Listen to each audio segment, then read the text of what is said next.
Good afternoon, ladies and gentlemen. Welcome back to SkyFactory 2.5. Today, well, I've got some rearranging that I need to show you that I've done off camera, and we're going to duplicate some enchanted books today. So let's get started.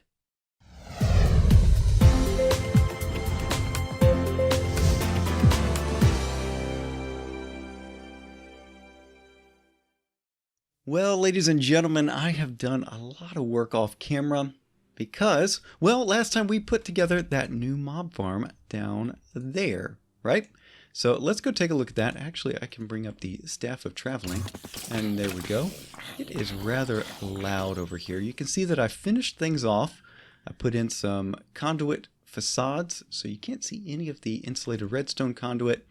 And overall, I think it looks rather nice. Now, you might be wondering, why do you have iron spikes on the top? Well, after I put this whole thing together, remember we had mentioned that we were in a slime chunk? Well, up here is spawnable for slime, and so these fans are going to push all the slimes that do happen to spawn into these iron spikes. And let's turn down hostile creatures a little bit, because that can get rather annoying. So all the slimes are going to go into these iron spikes and not take up the mob cap, so we shouldn't have any problems there. Let's get rid of the staff of traveling for the time being. Also, you may note that we have a little different setup here. The reason why, I went AFK over there to build up some more Minicio, and I've got some things to look at over there too, some suggestions from you guys. So I was building up some Minicio, and I came back about 30 minutes later, and I was down into single-digit FPS. It's like, what in the world? So I looked at the entity count. Remember, we've checked that before. Not so much here in 1.7.10, but in 1.10, I've shown you that. But right here, the entity count hasn't moved much, or it's still pretty much in the same spot. But up here, it was reading, you know, in the thousands on this side, about 2,000 or so. It's like, what in the world? So let's turn off the F3 screen. I came over here and saw that we had a bunch of items and a bunch of XP orbs floating around. They were taking up the entity count, and that was because my ME system got full. Yes, we got full. So I'll show you why in just a moment, but I just wanted to say that a big thank you to a bunch of people that pointed this out. We can move this autonomous activator more to the center, and that gets a wider range. So I'm not having to AFK over here in addition to having this thing. So we're actually getting a lot of Minicio production. So let's take a look at how much we got right now. So we've done 38k. Okay, not too shabby. You can see in my day marker as well, I've spent 1,700 days on here. It's mostly AFK. But let's come back over to here, and we'll talk about why that thing got filled up. So we're using diamond spikes, which gets the same kills as the same player drops as if I was to kill those mobs, and that means that we can also get armor and loot bags. The big thing though was armor and tools, and that filled up the ME system. You may note that we have a little bit different setup here. We've got 4 drive bays now. 2 are completely full, and I'm going to show you what I have done to take care of the armor now. I think it is over here. Yes. Okay, so what I've done is I've taken the trash can and I've put a storage bus on it, and I've put all the items in here that I don't want ever again. I don't want these in my system. So we're not going to be doing Thaumcraft in any depth. We're not going to be doing witchery in any depth. So we're just going to be throwing out most of those items.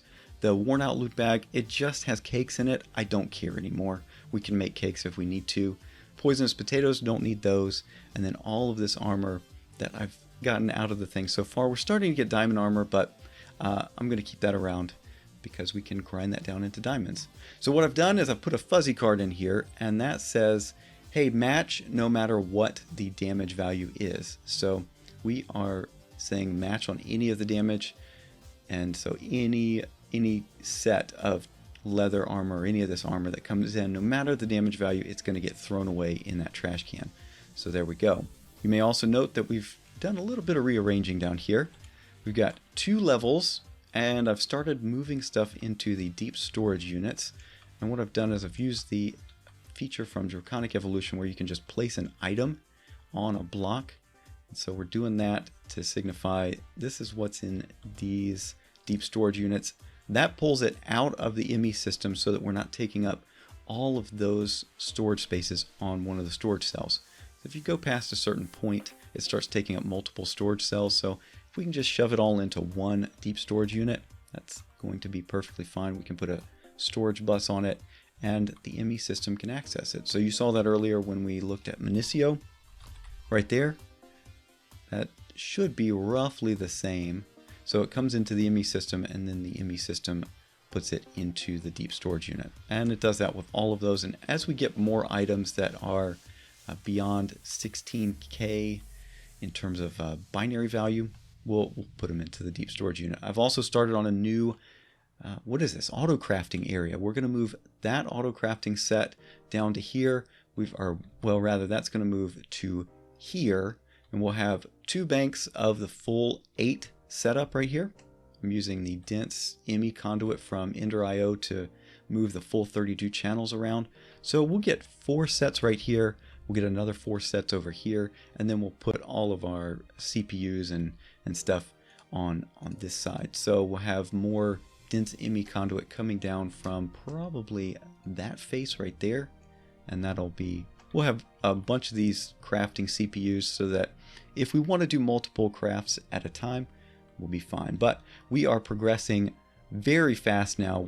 We've got a lot of items coming in. You can see sort order. I'm sorting by number of items. We've got tons and tons of stuff coming in. We've got plenty of materials coming from the magical crops and other farms over here. Done. Let's see. We've still got a few more fluic seeds to fill in here, a few more nether quartz seeds to fill in. And then what I've done here, we've got way too much on the redstone. So what I've decided to do is come in. I saw that they had a blizz seed. So I've put that here on this quadrant. Quadrant? I don't know if that's a quadrant. It's a 3x3 section. So this is actually 3 across, 15 divided by 3, 15 divided by 3. So it's a 5x5 section. So 25 squares will be dedicated to blizz seeds eventually. We just got to wait a while to build up the blizz rods. So still filling that in. We're not quite there. We're almost done. I think we're done with diamond seeds and pretty much everything else, I do believe.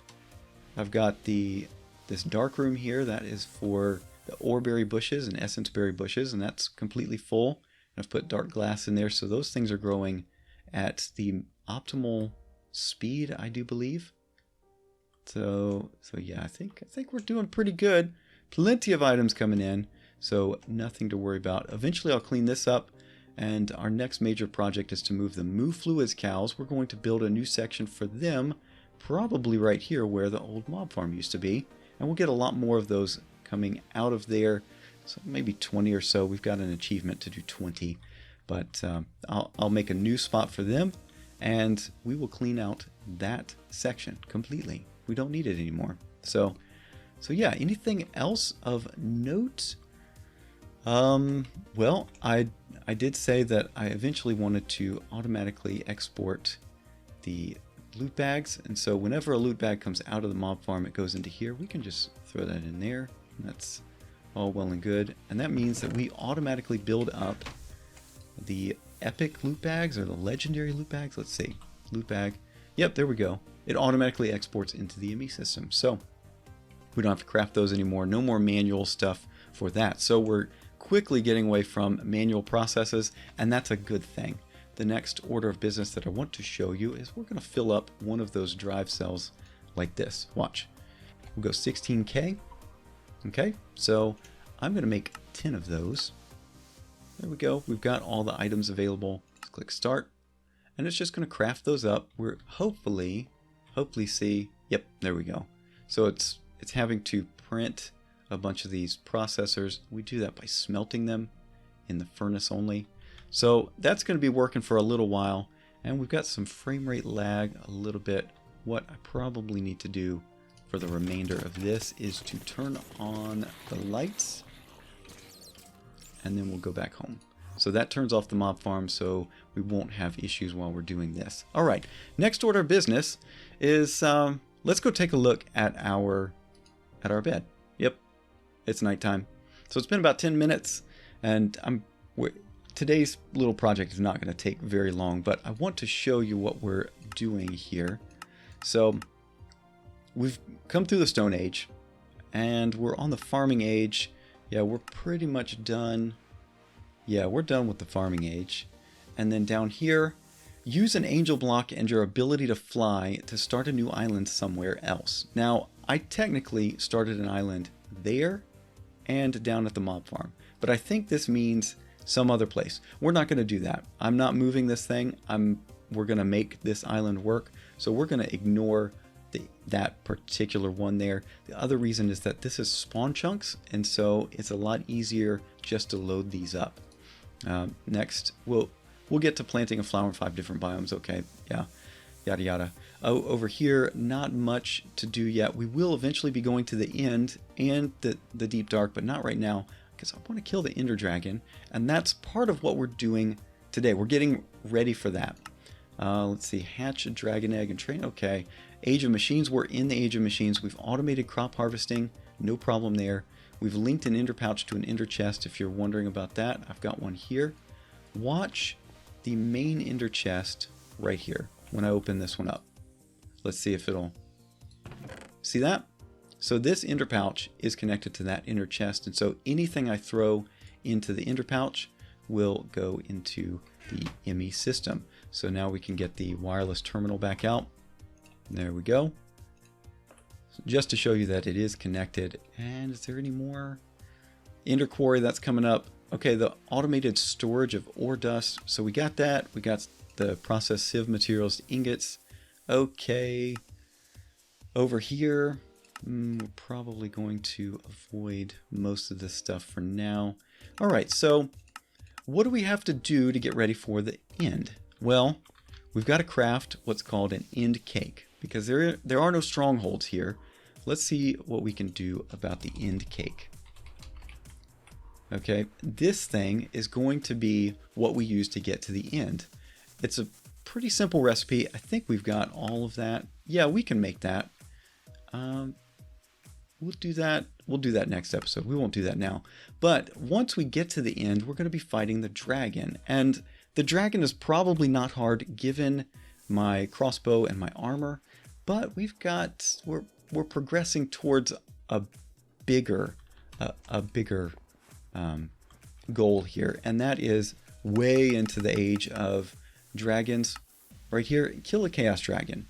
We're going to try and get to that, and that means that I've got a lot more equipment to get, and with that equipment I also need to make sure that we're ready for the fight. And so we've got enchanted books called Last Stand. What this does is if you put it on your armor, if you lose all of your health and you have XP, what it's going to do is it's going to trade XP for additional time to continue in whatever it is you're doing. So it'll keep you from dying by using your XP. That's one of the reasons why we're using diamond spikes and building up XP over in the XP, whatever that thing is, the storage thing for XP. So we're around 700 levels or so. So once we have Last Stand and that, we're going to be fine. The other thing is Soulbound. So we've got these enchanted books, but I've started throwing away all the armor, so we can't get these readily any longer. So that means we're going to have to find a way of duplicating them. Also, the Reaper 3. But anyway, we've got a lot of books we need to duplicate. So what we're going to do is we're going to make a printing press from Bibliocraft. There is the recipe right there. So let's grab that. And for that, we're going to need print press chases. Okay. And for the next piece, we need a press chase in there to make the typesetting table. And then over here, we need some ink, lots of ink actually. So let's just grab all that. And then we're going to need reading glasses, and we're going to need, we might need an enchanter, we'll see. But let's start placing down all of this stuff, and the reading glasses go on your head so you can see what you're doing. Bibliocraft does not have a user interface as such. It uses instead the reading glasses to see what it is that you're needing to do. So what we're going to do, just to show you how this all works, we're going to grab a soulbound book, and we're going to grab some books from here, and we're going to put, let's see, we will put, can I fly? Oh, you can't fly if you don't have the full armor on. So we will put the book here. Can we put it right here? Yep, books go there, and then the ink goes there. Okay, and so now with the reading glasses, you can mouse over and you can see it says 64 ink, and then how can you read it right there? Yeah, just barely. It's hard to see. 23 books. Okay, that's all well and good. What we need to do now is put the chases into our typesetting table. You know what? It would be good if we could stand at a standard level.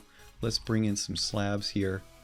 A couple slabs, just so we are fine. And you might be wondering, okay, now this is probably spawnable. You're right, but what I've done, somewhere around here, I put a magnum torch. There it is. Magnum torch, 128 blocks around in horizontal and 32 blocks up and down.